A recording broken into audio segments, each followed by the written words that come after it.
This is the After Party, live with Kim McAllister. Pick a couch, grab a drink, and settle into the conversation.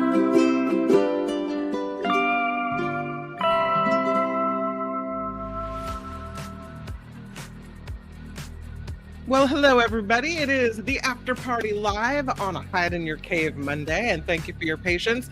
Thanks for hanging out. I hope you guys had a really nice Thanksgiving, that you were cozy and warm and safe, and you found something to be thankful for, some silver linings in this wild world that we are living in. I have some great stories lined up today, and today we're going to Massachusetts to take a look at some salt caves, which I think are kind of interesting. So that is what is ahead on this show. First, let's jump right in because I've got this story about a reindeer. What a magnificent creature. Unfortunately, used as part of a Christmas festival in the UK. Yeah, didn't want to be. And so this reindeer decided to make a run for it. Reindeer escapes this Christmas event in England, and a huge search and rescue operation was underway as a result. The police, the Coast Guard, the Royal Marines, all out looking for this reindeer that escaped Saturday from an event in Formby, England. The police were tracking the reindeer's movements through the area, but then lost the animal as night fell. The Rescue Trust lifeboat team joined in. The Coast Guard, Southport, the bunch of different Coast Guard teams. They were using thermal binoculars to try to find this reindeer on the beach at Formby. And they say, although the capture proved difficult, the team did successfully shepherd the animal into the sand dunes at a rifle range where a police drone maintained watch over it, the reindeer eventually settling, allowing a vet supported by Royal Marines to safely secure it. So this reindeer making a run for it. Poor little reindeer. Huge reindeer, I should say. Again, magnificent animal. I don't know if you saw this story. This one was kind of everywhere. And it's about this 500-pound bear that took up residence in the crawl space of an Altadena home in Southern California. Just living down there under the house, hanging out. This man realized that the cause of the disturbances and the messes being made around his property all stemmed from this massive black bear that moved into the crawl space underneath his house.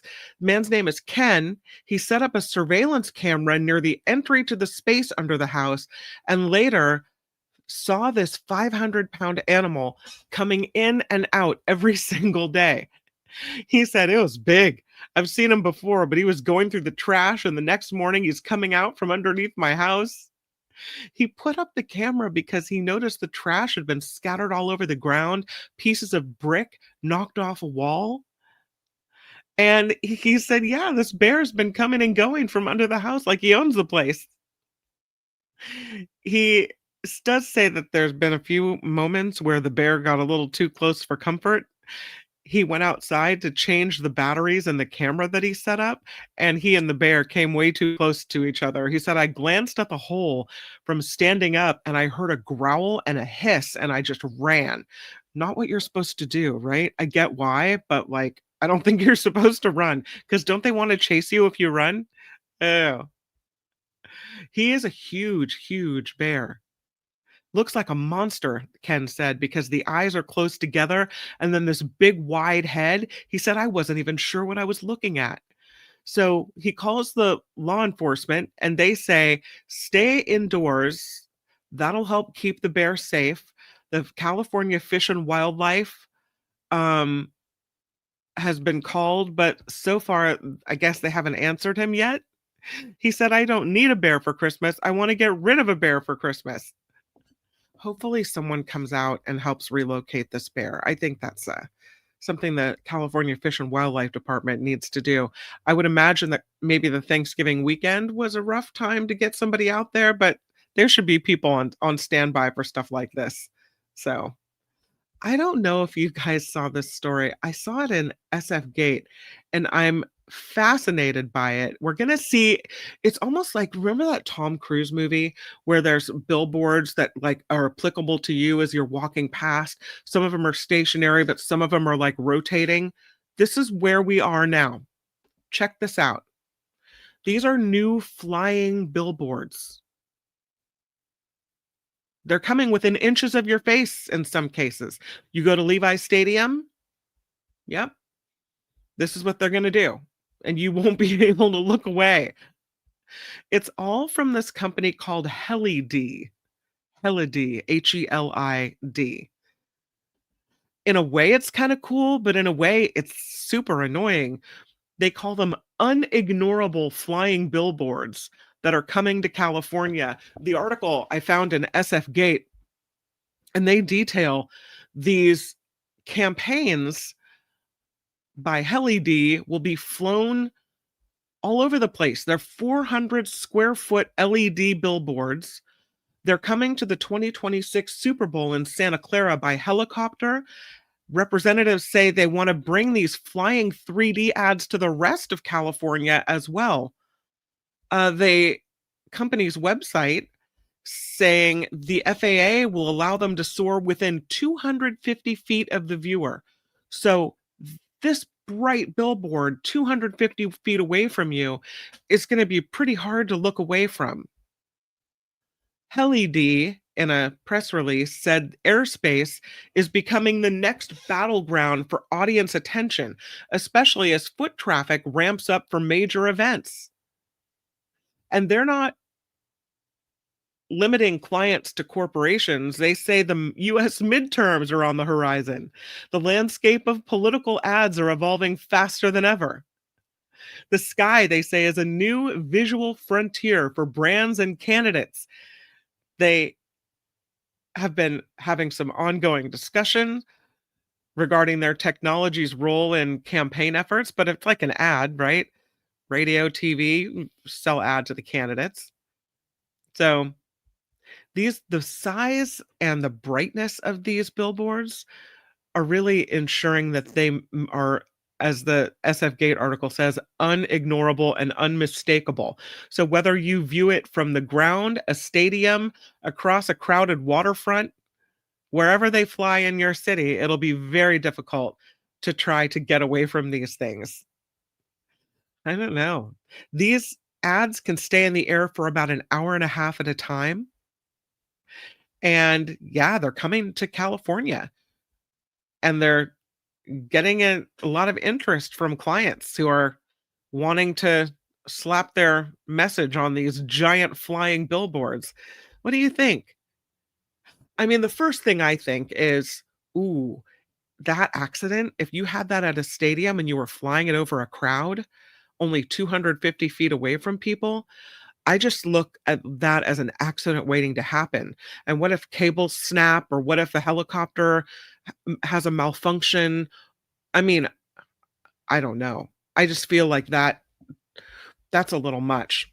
But maybe I'm catastrophizing this thing. What do you think? Phineas says lawsuit ready to happen. Yeah. Rev P says, I thought they were holographic ads, but they're structures. Yeah, they're structures, and they're flown by, looks like helicopters, have these giant billboards dangling down beneath them. It's hard to see the chopper up above in the darkness where they're showing, how they're showing it now. But they're dangling from a helicopter, these massive billboard ads. So, yeah. Cindy says, have vision problems right now. Those bright lights could be dangerous as I try to walk and not lose my balance. And they're super bright, very luminous. Yeah, with a helicopter, man from the West. Absolutely. Rev P says, if it's personalized, will others be able to see the yeast infection and erection loss ads that are chasing you? I don't think they're personalized yet. Right now, it's just, showing the ads that they want to show. But in the future, maybe. Yvonne says, are they real hard ads? Like, could they drop out of the sky? Well, I mean, they're billboards. They're giant billboards. I would imagine they've made them light enough to fly, but they're double-sided. If you can kind of see there as they as the helicopter turns, you'll be able to see that there's space in between them, but they're like two massive TV screens that see kind of the shadow there? There, you can see inside right there with the structure, cable structure, and then so they're double-sided. It looks heavy to me. I don't know. Yeah, accident waiting to happen. That's exactly what I'm thinking. Yeah. Agent Kitty Feet says, "We've had ads jammed down our throats at every turn. This is getting ridiculous. Keep our skies clear. No flying ads," says Man from the West. Susan says, "Something we don't need. What if there's an injury? Seems unsafe," says Mama. Right. Seems unsafe to me. Imagine if something bad happened in a stadium with all those people. Yeah. All right, I'll take that down now. We don't need to see their ads, but I don't know. I'm not liking what I'm seeing. I'm not buying what they're selling. No, thank you. Here's a weird story. Did you hear this one? This is a study, and it's amazing. Sometimes what people study is like, what are you doing? What kind of thesis are you writing? This study finds famous singers die at least 4 years earlier than singers that are unknown.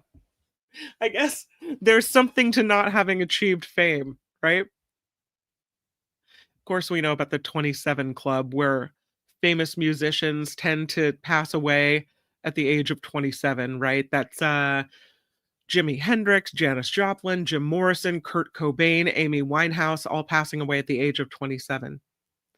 This study, though, found famous singers tend to die an average of 4 years earlier than their non-famous peers. The elevated risk, according to this team of researchers at the University of Witten-Herdecke in Germany, the elevated risk emerges specifically after achieving fame, which highlights fame as a potential temporal turning point for health risks, including mortality. The findings, published Tuesday of last week in the journal Epidemiology and Community Health, the researchers said that it's long been known that as a group, famous singers tend to lead somewhat shorter lives than the general public. But they wanted to know, is it because of the fame specifically, or the fact that they're musicians working in a tough industry? What's going on with that? So they compared the longevity of 648 singers. Half of them were famous and half of them not. Each one of the star singers was matched as closely as possible to a non-famous peer in terms of their birth year, gender, nationality, ethnicity, music genre, and whether they were a solo singer, lead singer in a band type of thing. They say more than 4/5 of the singers were male. 61% were from North America, and most, 77%, were white, 19% black. Rock music dominated, 65%, followed by R&B, 14%, pop, 9%. Only artists active between 1950 and 1990 were included in the study, and the deaths were tracked to December of 2023. And the main finding? Famous singers typically lived until average age 75. Non-famous singers averaged age 79 before they passed away. The relative rise in death risk only clicked in after a singer achieved fame and then remained steady through the singer's lifespan. Being a solo act is riskier. Being part of a band linked to a 26% lower risk of death compared with going it alone. They say this is just an observational study, and they did note that a 4-year reduction in expected lifespan puts fame in line with other major health risks like smoking. They say the fame boosted the odds of early death among singers by 33%, and smoking raises your risk of death by 34%. So why is it that being famous would make someone croak earlier? My words, not theirs. They think the answer lies in unique psychosocial stress that accompanies fame, intense public scrutiny, performance pressure, and loss of privacy. That those stressors could fuel psychological distress and harmful coping behaviors, making fame a chronic burden that amplifies existing occupational risk. The question asked then, wouldn't all the money and support staff that fame brings counteract those stressors? And the researcher said, doesn't look like it. Being famous appears so detrimental that it overrides any potential benefits associated with high socioeconomic status. It highlights the increased vulnerability of famous individuals, suggesting a need for targeted protection and support for this population. I think it's interesting how you see you saw it the other day. I mean, people just looking at a singer like Ariana Grande, and I saw an article come out over the weekend about how more people are talking about her body and how it's stress, causes her great stress, and how she tries to ignore it, but how inappropriate it is, and trying to get people to behave more. I think people believe that when someone is famous, that somehow the general, the royal we, have a right to, they put themselves in the public eye, so therefore we can be mean, or we can be extra critical, or we can say what we want, or we don't. The rules of politeness in society fly out the window. And I mean, I know, poor Taylor Swift, poor Ariana Grande, living in their million quadrillion dollar mansions, right? But there has to be a lot of stress and pressure. So, yeah, apparently it really takes a toll. Saw this story too. It's interesting about aggressive dogs and how CBD could play a role in mellowing dogs out. I want to say at the get-go of this story, I'm not advocating giving uh, drugs or herbs to dogs, but I think the study is interesting. The researchers have looked into this, and they say long-term use of CBD supplements could lower aggression in dogs. The veterinary study published on Friday collected data from 50,000 dog owners and revealed a higher prevalence of canine CBD use in states with more progressive cannabis legislation. It suggests, they said, that owners who approve of CBD use for themselves transfer those values to their pets as members of their human families.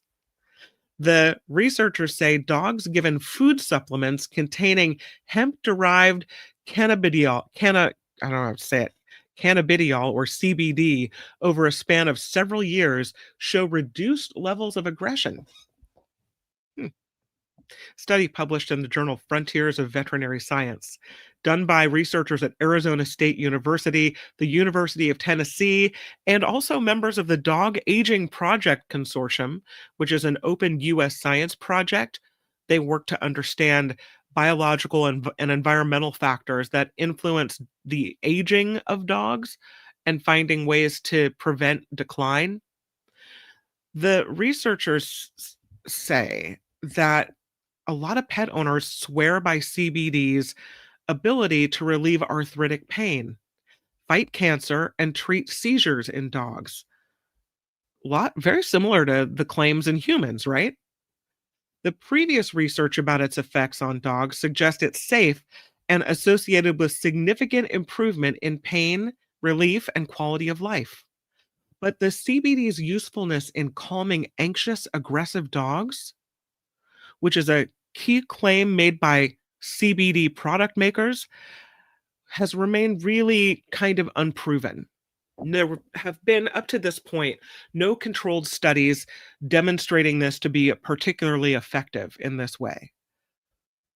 But this study indicates that doing this deep dive into mountains of information collected by the Dog Aging Project shows CBD use over time has been linked to reduced aggressive behavior. And they looked at a pile of evidence. 47,355 dogs were part of this study. They looked at data collected between 2019 and 2023, in which owners reported how often they gave their dogs CBD or hemp supplements, and they determined that after prolonged use, dogs receiving supplements were reported to have below average aggression levels compared with dogs with no CBD use. They say it could point to a direct effect. At the same time, the researchers found related behaviors like agitation or anxiety did not produce similar correlation with CBD use. So it's not immediately apparent why one thing would be true, but the other thing wouldn't. Because most canine aggression is related to underlying stress or anxiety, the fight or flight response. So it's not clear, they say, why aggression and not other types of anxious, agitated behaviors seem to be improved with CBD treatment in this study. The researchers said we could find CBD preferentially affects neural circuits related to the fight versus flight or threat versus stress response pathway. The survey study design, they say, didn't allow for detailed responses about the CBD use from the dog owners. One of the drawbacks, they said, was they didn't have any information about which CBD products were used or how much the dogs were dosed either. I don't even know how much you would realize was safe for your animal. How do you even know that? So they called it an incomplete picture about larger behavioral treatment plans.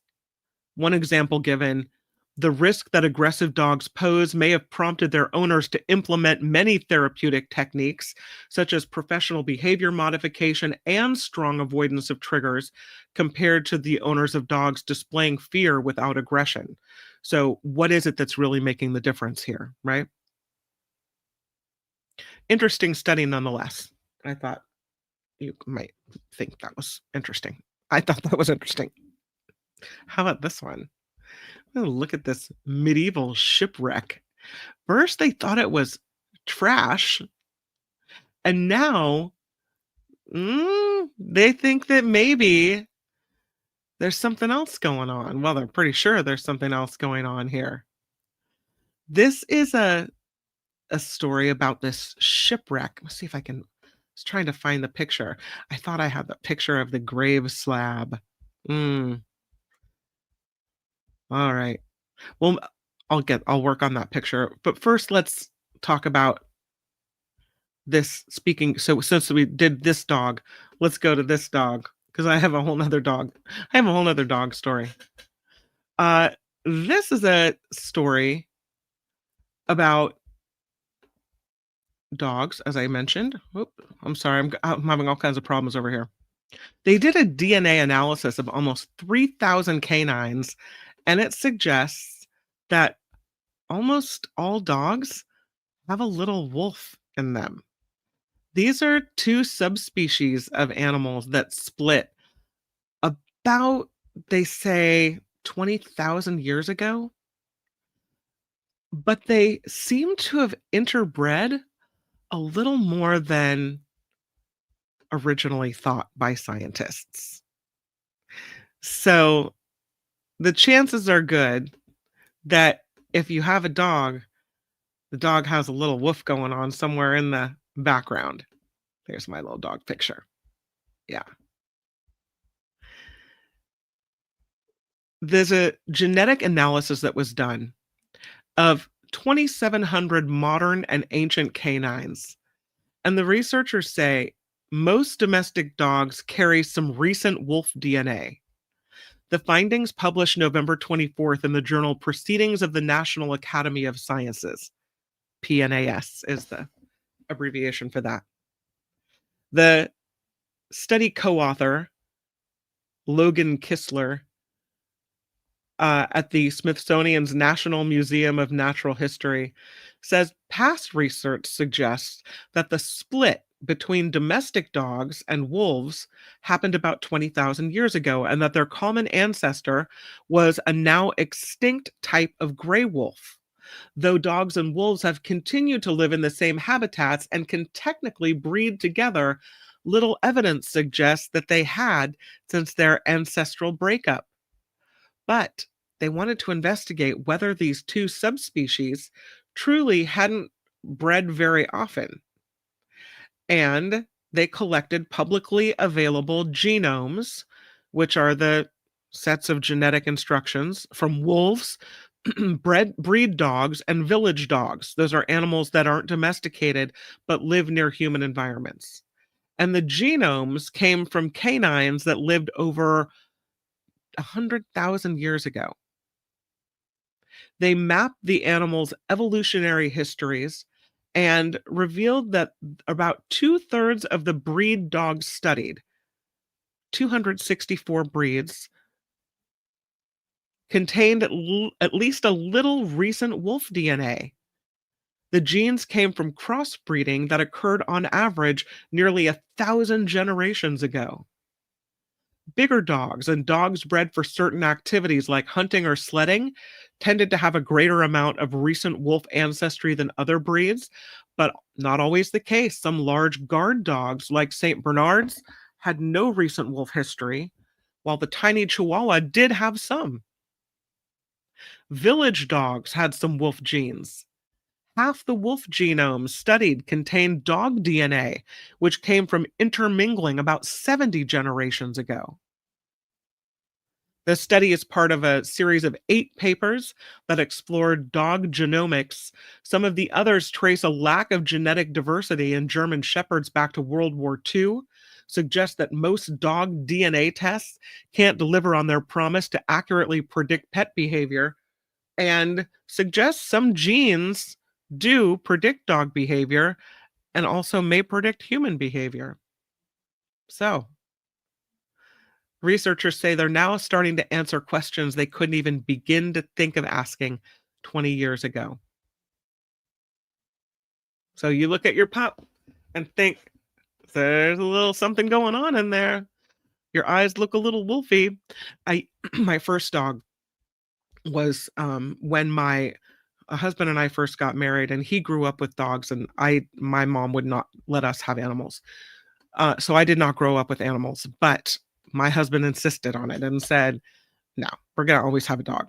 So we got our dog Zoe, and she was a white Siberian Husky with piercing blue eyes, such a pretty dog and such a sweet disposition.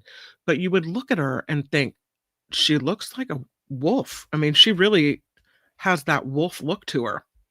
So I can see how the working dogs would be more genetically related to wolves, but not aggressive at all. So, I mean, you would think that the more wolf an animal had in their DNA, the more aggressive they would be. Not always the case. All right, I have my picture of the medieval shipwreck. And here's one of the things they found. Those are some of the things they found that are now on display in a museum. But I wanted to show you this grave slab. Imagine how heavy this ship was, loaded down with grave slabs. Look at that old grave slab. Oh, interesting. This ship spent centuries at the bottom of the English Channel. Turns out it's been sitting there, remnants from one of England's oldest surviving shipwrecks. Now they finally have the stuff back on shore, but they thought that it was construction debris. They thought it was just trash. It's called the mortar wreck. Ship went down in the 13th century. One of the boat captains was asked, "Have you ever dived to this mark before?" And the captain said, "No, it's just garbage. There's nothing down there." That according to a University of Bournemouth maritime archaeologist. So they did go down and look, and they found the opposite. It was not garbage. It was a pile of discarded quarry fragments. They found portions of the oldest known surviving medieval English ship hull, along with a cargo of stone tools used to grind food. The the shipwreck, named after its contents, experts determined the mortar wreck dates back to around 1250. It's about a mile off the coast of Dorset, 93 miles southwest of London. The vessel was built from Irish oak, and it was hauling a pair of grave slabs carved from Purbeck stone. Medieval architects prized this heavy construction material, they say, because masons could polish it to resemble marble. It was quarried from the Isle of Purbeck in southern England in the days of the Roman Empire. Purbeck stone was used in historic sites like Westminster Abbey, the Tower of London. Archaeologists have located other examples of the stone as far away as Denmark. The 13th century, according to the researchers, they say is the heyday of the marble industry. You won't find a church or cathedral that doesn't have the Purbeck marble in it. They think that the intense demand may explain the mortar wreck's demise. They documented and recovered portions of the ship and its cargo, and they noted a crack in the hull. So they think that it was kind of a souped up variant of a Viking ship that went down because of its estimated 29.5 tons of cargo stone.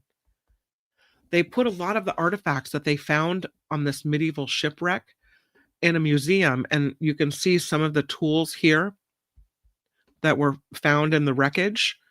They're on display at the Poole Museum in the UK, including the grave slab.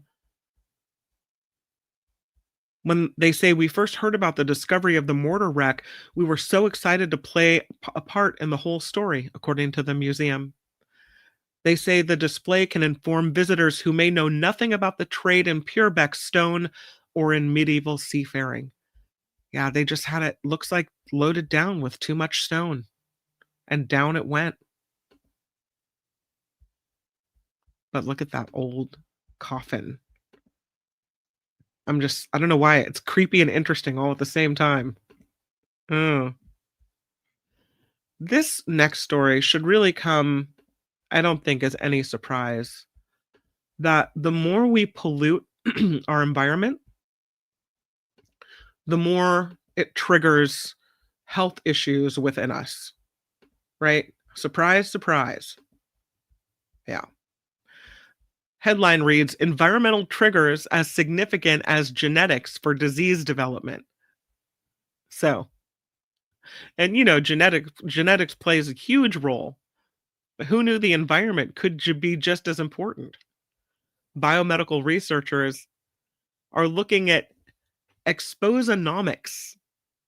Similar to the way they map the human genome, the emerging field aims to map the chemical, physical, social, and biological elements that someone encounters through their life. Exposonomics. What have you been exposed to? The researchers estimate that genetic mutations account for about 10% of diseases like Parkinson's, for example, 90% thought to be caused by environmental factors, prompting scientists to look beyond our genes. Some examples of exposonomic data: light and temperature, biomarkers in the blood, other bodily fluids, dietary intake, environmental chemicals, physical activity, income, education.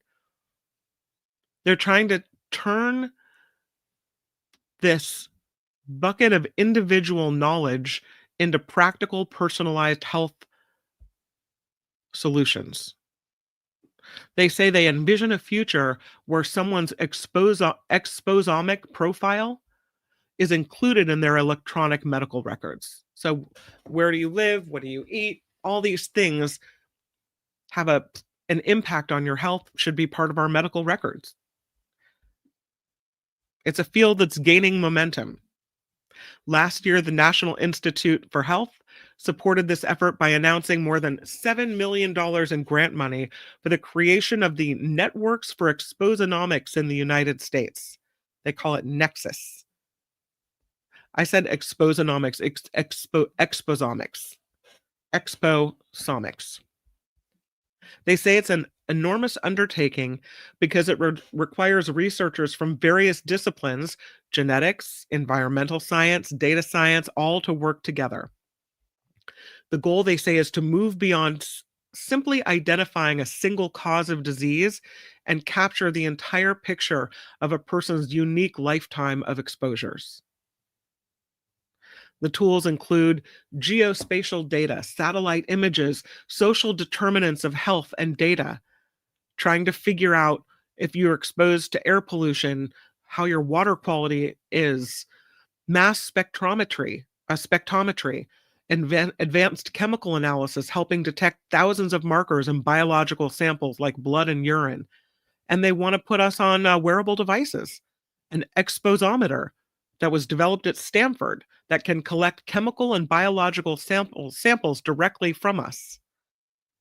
They say we're moving away from looking at causes for disease in a targeted fashion and moving toward what are non-targeted mass spectrometry, I can't say that word today, spectrometry approaches.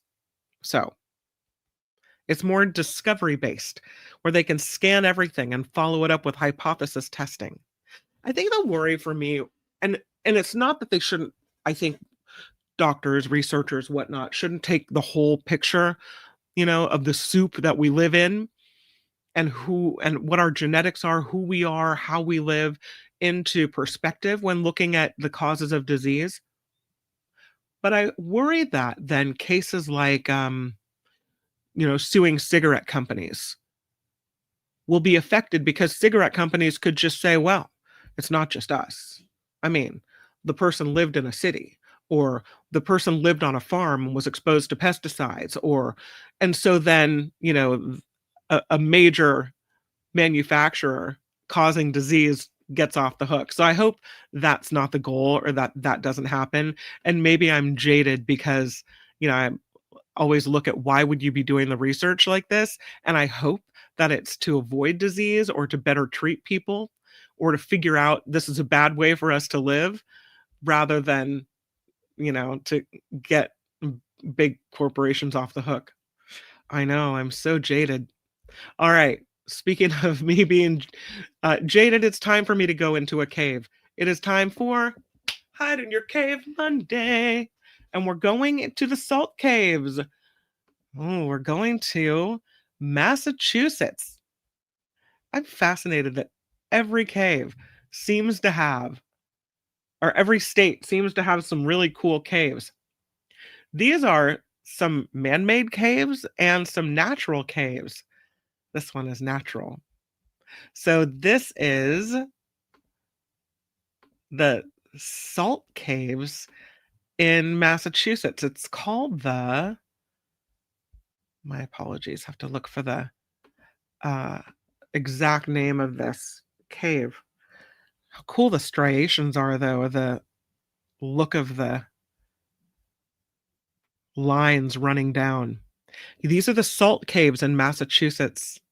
They are believed to aid with illnesses and ailments, and the concept has become very popular, especially in this area. When you're in Massachusetts, you'll find a lot of salt caves in the state's major cities, and apparently, again, some natural, some not.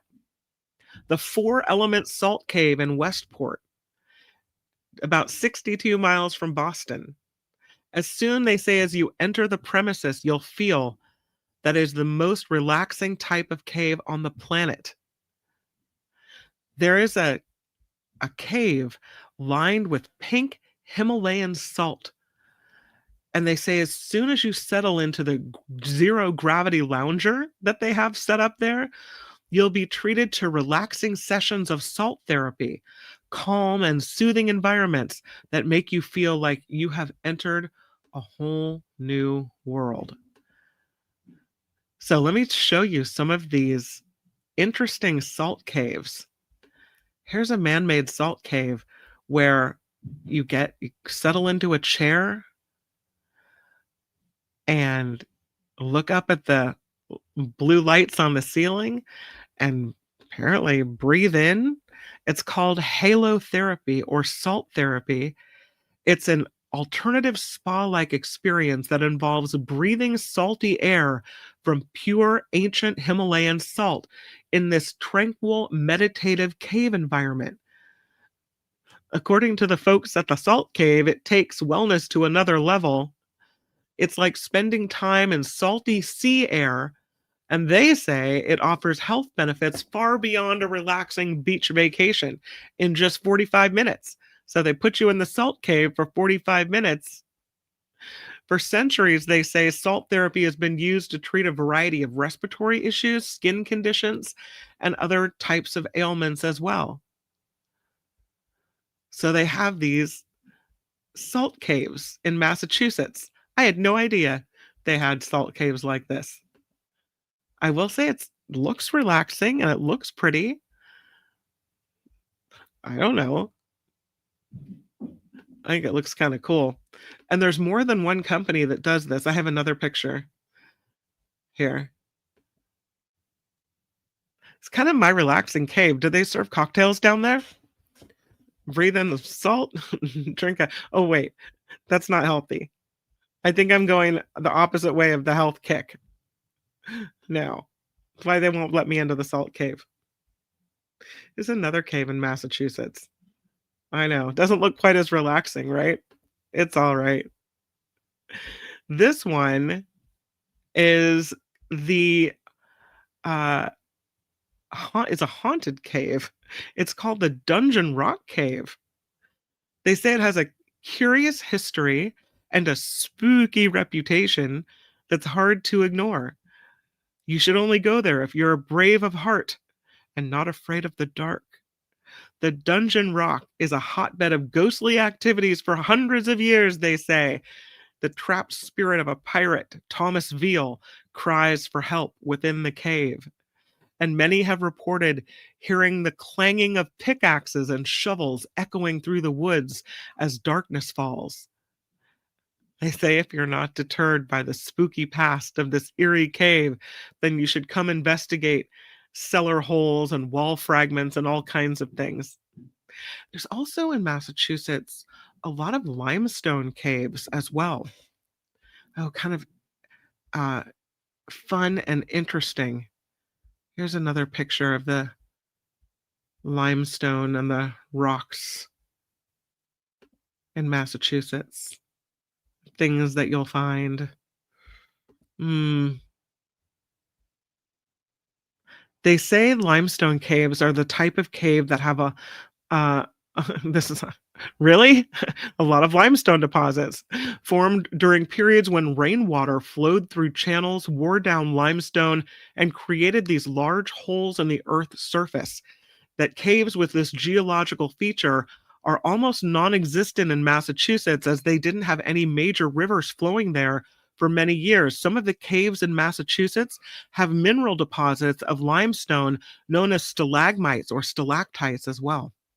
So that's kind of fun. King Philip's Cave in Norton is a state in the state that transports you to another world, they say. The war, King Philip's War, lasted from 1675 to 1676. It was the final push by the local tribes to evict English settlers. And it's believed that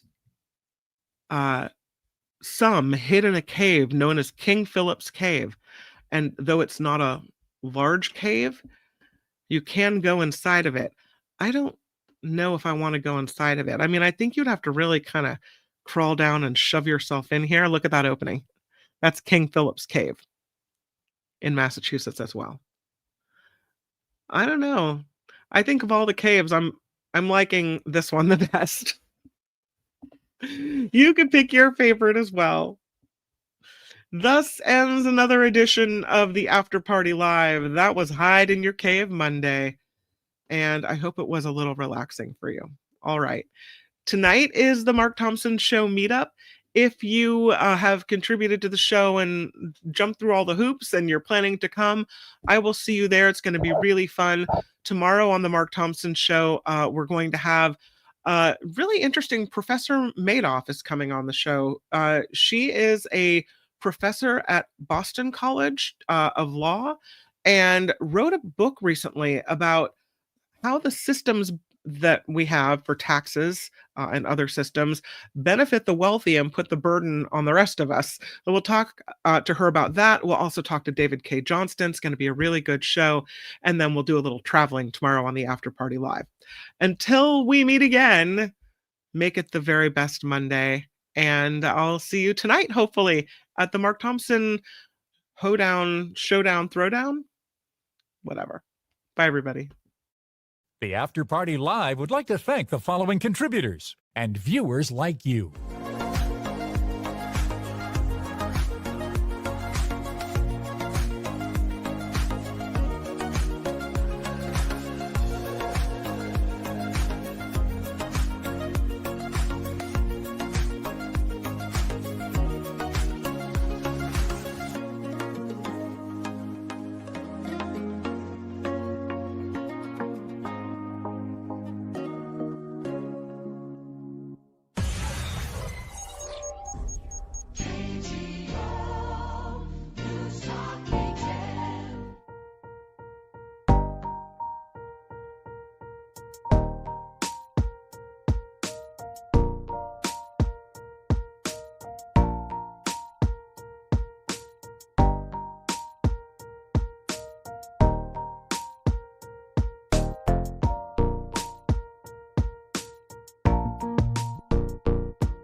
I don't think so. Check in with Mark at mtsmeetup@gmail.com or the Mark Thompson Show at gmail.com. I think you could still buy a ticket.